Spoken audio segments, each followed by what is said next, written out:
Nevroz drama emas. Ko'p nevroz holatidagi inson o'z nevrozini dramatizatsiya qiladi va bundan juda ham ko'p stress qabul qiladi. Bu qaysi holat? Eslatib o'taman, bu video nevroz holatidagi insonlar uchun mo'ljallangan. Agar sizda nevroz holatlari bo'lmasa, bu videoni o'tkazib yuborishingiz mumkin. Assalomu alaykum. Inson nevroz holatida yashar ekan, u o'zi bilmagan holda o'z nevrozini dramatizatsiya qiladi. Dramatizatsiya bu psixoanaliz, psixodinamika va gestalt terapiyada ko'p e'tibor berilgan omil hisoblanadi.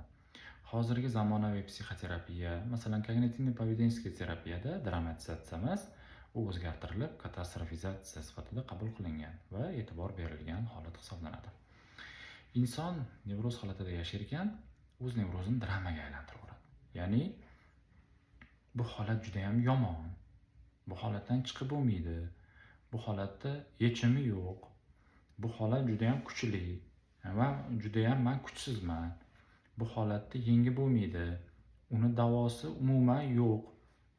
Hozirgi bosim, og'riqlar, qaysidir напряжениyalar, yomon xayollarning oqimiga va o'zimdagi bo'layotgan qaysidir bir simptomlarga men chidab yashashim kerak. Bo'ldi, boshqa yo'li yo'q kabi va hokazo fikrlar bilan o'z nevrozini dramaga aylantirib qo'yadi. Aslida buni orqasidan inson hech qanaqa foyda ko'rmaydi va juda ham ko'p stress qabul qiladi. Birinchisi, bu ichki qarama-qarshilik paydo bo'ladi insonda. Nimaga?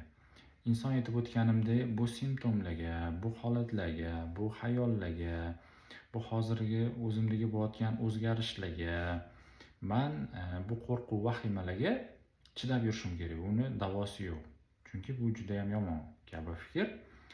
Lekin imенно shu narsa boshlangan vaqtda, masalan, yomon xayollar oqimi boshlanganda yoki qaysidir bir qo'rquv holatlari, qo'rquvga bog'langan qaysidir bir simptom holatlari yoki vahima hujumi bo'lganda tez men o'zimga yordam berishim kerak.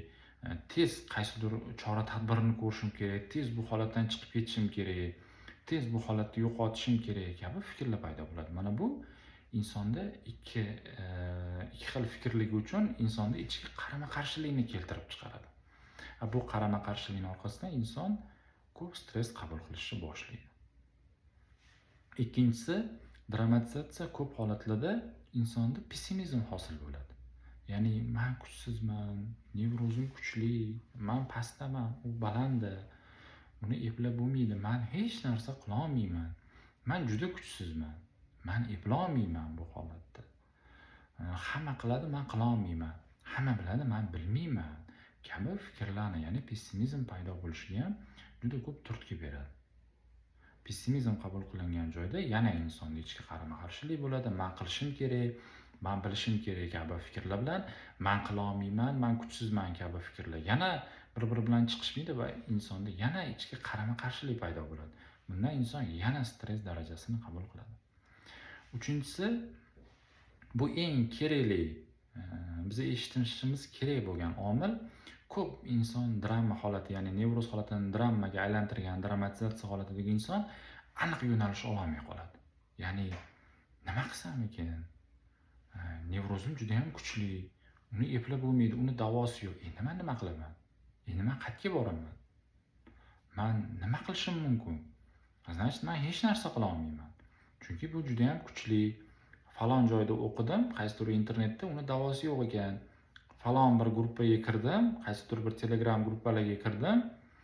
Falonchi inson yozyapti, menda men 10 yildan beri bo'lyapti, 20 yildan beri bo'lyapti degan fikrlar paydo bo'lyapti. Значит, men ham shularning orqasidan ketaman. Men ham shunaqa insonman-ku, mana ular ham tuzala olmadi.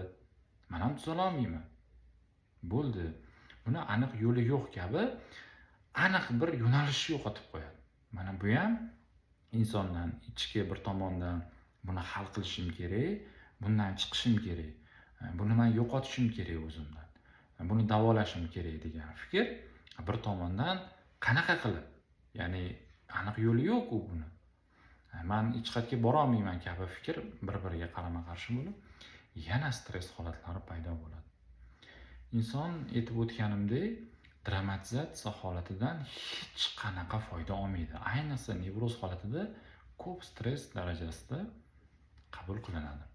Bugundan boshlab nevroz holatini dramaga aylantirmaylik. Agar dramaga aylantirayotgan bo'lsak, bu dramani hozirdan boshlab to'xtatishga o'rganaylik.